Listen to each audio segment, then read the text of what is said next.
Attention! By decree of the Lord of Holy Terror and by extension the God Emperor of Mankind, queries into the recorded archives you are requested are strictly prohibited. By querying such information of a prohibited nature is tantamount to heresy. As an act to such, it is an account the God Emperor is a praying edict. You are thusly a heretic.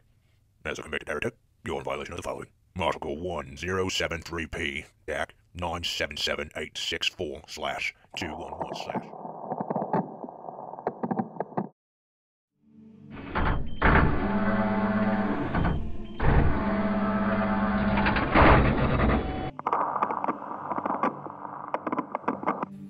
Our DM can be a little evil sometimes. Last weekend, our group got together for a marathon session to start a new campaign and a new system. Upon arrival, we were all given copies of our only war sourcebook and told to build a regiment, then build grunt-level characters, then make a few backup characters. Now, our DM runs what we refer to as high-mortality games. In our last several-year-long D&D game, so many PCs died that our GM actually appears on the Hitler scale of death measurement. And we were all familiar with the nature of the Guardsman's life, so each of us made a bunch of backups and didn't get too attached to any of our characters as we wrote them. No special snowflakes here. Our regiment was mustered, our characters met and trained, and we were deployed to fight some orcs. We learned the system in a few skirmishes and commiserated when some of our characters rolled poorly or screwed up and bit the dust. Then we were marched out to our trenches, given our piece of the line, and the battle started. We had expected some sort of priority mission.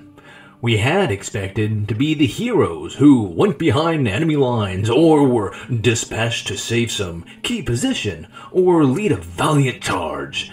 Instead, we were put in a bloody trench and told to hold the line. The orcs came, and we killed them. The orcs came again, and we killed them again. The orcs came again, and we killed them, but now we're low on ammo. The orcs came again, and some of us died. The orcs came again, and brought tanks, and the rest of us died. Except for me. I ran. The first session ended there, with our first set of characters dead in the trenches. We agreed it was a proper introduction to the life of a 40k guardsman, and we got ready for the next day's session, where we expected to finally be sent on our mission. The second session started with us watching my character's execution by the commissar. Then we were put back in the same bloody trenches and told to hold the line. We did better this time. We actually held out long enough for fresh ammo and reinforcements to come up, but in the end we died. Then we brought up some new characters and did it again in another part of the trenches. Then again, then again. We were rolling up new characters between turns now, either to bring up as reinforcements or for when we had to start up as a new unit. Very rarely we would survive long enough to be rotated to the rear or take a non-fatal injury and get evacuated. Usually we all died. Finally, after 3 endgame days and dozens of character deaths, we were told to charge. We bitched hard when we heard this. It was a death sentence. Our characters had done well this time. We were still alive and ammo levels were good. We knew our squad could have held out much longer in our nice, safe trenches. Our DM asked us if we wanted to lodge our complaints in character, so we shut up and charged. We died like animals. We fought on the left flank of the charge, then on the right.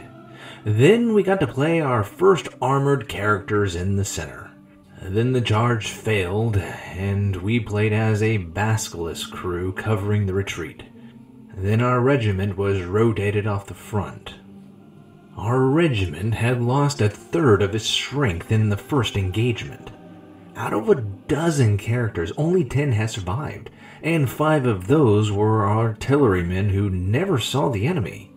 We were shown the battle map. We were shown where our squads held or failed. We were shown how our charges weakened the enemy for fresh and much more valuable reserve troops to come up and break them.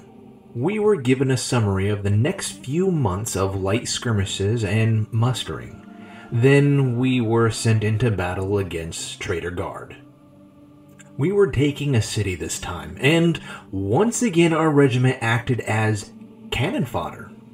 We secured and pushed, secured and pushed, secured and pushed, and died and died and died and died.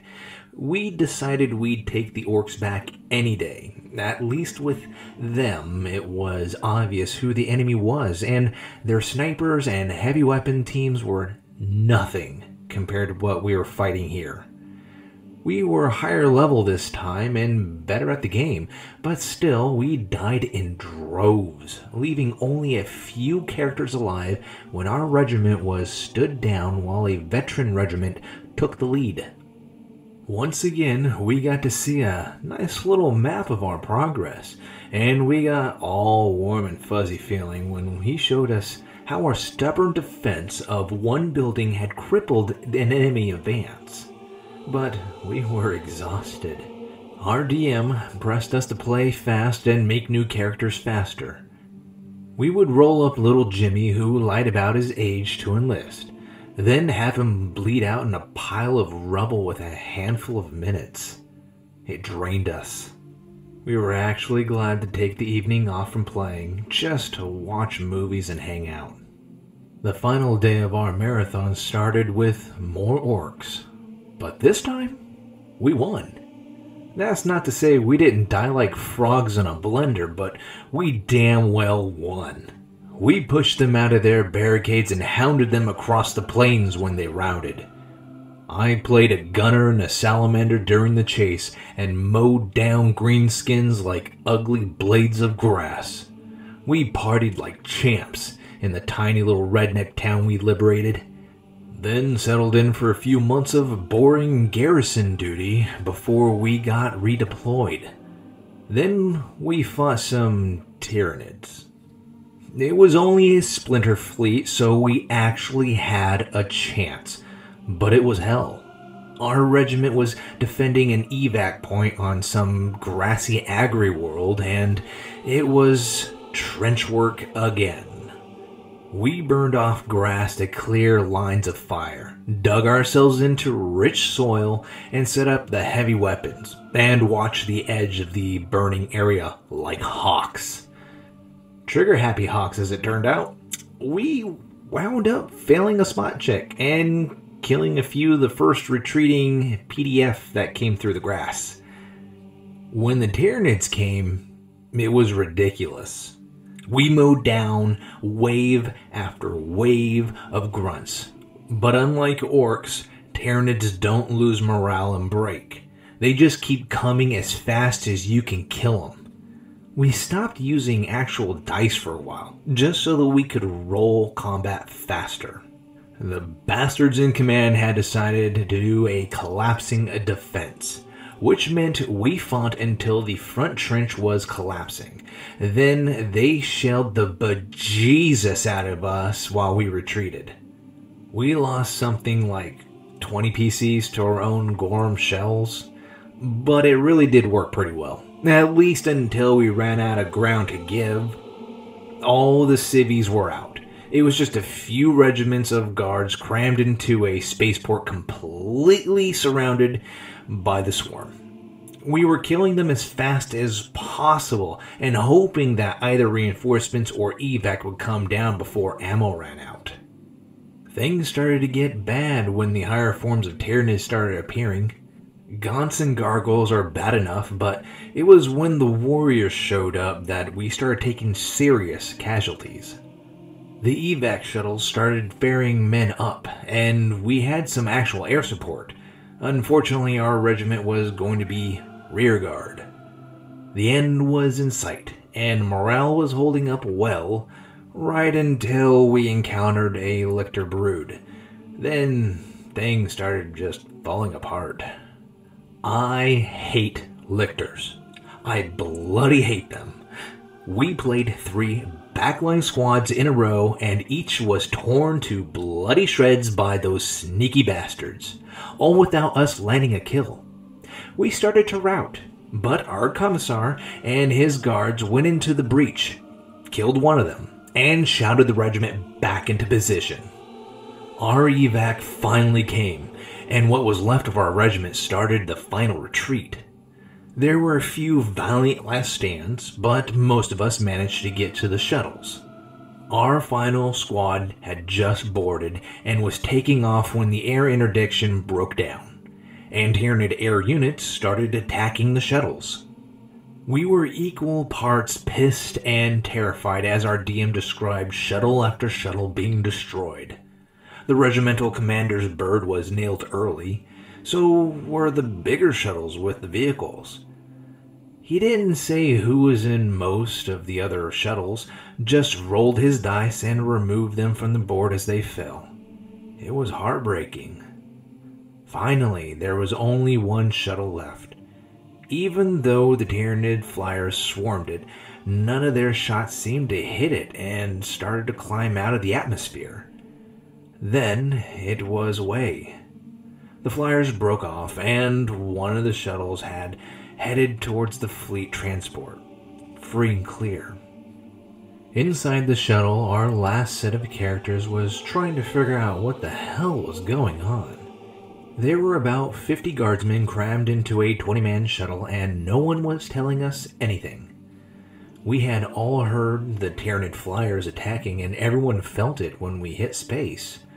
The guardsmen close to the cockpit relayed what they heard from the pilot's radio, so everyone knew the other shuttles had been attacked, but no one was sure exactly what happened.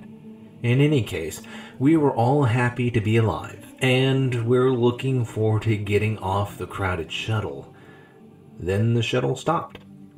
The guardsmen near the cockpit told us we were being redirected to a different transport, and the pilots did not look happy. When the shuttle docked, everyone piled out, and we found ourselves in a completely empty loading bay. An order came via the speaker system to form up by rank for inspection. At this point, our GM gave us a list of the guardsmen who were on the shuttle. Every single character who had survived a battle had been on the shuttle, along with a few other grunts. All 37 of our beloved guardsmen had lived, with the exception of the artillery crew we played. But screw those guys, team-killing jerks. We formed up, and after a bit of waiting, the doors opened. Then a few squads of stormtroopers marched in and instructed us to drop our weapons. There were a bit of arguments at this point, until the captain of the stormtroopers pulled out a inquisitional rosette and told us we were currently guests of the Ornos Xenos.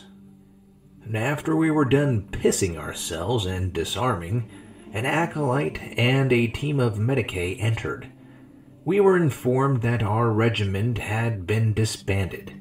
We were officially dead, and we were all subject to a scan for gene stealer infection. At this point, our DM ended the session. We were each handed copies of the Dark Heresy core book, a list of our surviving guardsmen with all the filler grunts crossed off, and we were told to pick our characters for the next game. So, yeah, that's how our DM does backstories.